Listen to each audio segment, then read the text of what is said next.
Hey guys, welcome back to my channel. So this is fifth day of our 21 days mini vlog challenge.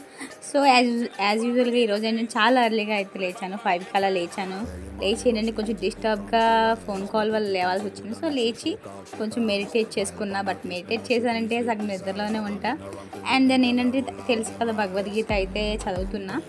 And ఎందుకో తెలియదు, భగవద్గీత ఒక kind of ఏంటంటే పీసెన్స్ అనేది వస్తూ ఉంటుంది. ఇంకా భగవద్గీత కంప్లీట్ చేసుకొని ఇంకా బ్లాక్ కాఫీ అయితే తాగేసా. బ్లాక్ కాఫీ తాగేసినాక ఏంటి, ఈరోజు ఎగ్స్ వేసుకున్నా, 2 ఎగ్స్ అండ్ అంబలు అయితే తాగేసా టిఫిన్కి. అండ్ గుడ్డు తినండి గైస్, మంచిగా ఉండిద్ది. అండ్ ఇంకేంటంటే అంబలు అయితే ఇంకా టిఫిన్ అయితే కంప్లీట్ చేసుకునేసి ఏంటంటే ఇంకా నా రొటీన్ అనేది కంప్లీట్ అయిపోయింది. And okay guys, this is our vlog. ఇంకా మీరు ముందుకు చూడకపోతే ట్యాగ్ చేసి కింద ట్యాగ్ చేస్తే చూసేయండి. Bye guys.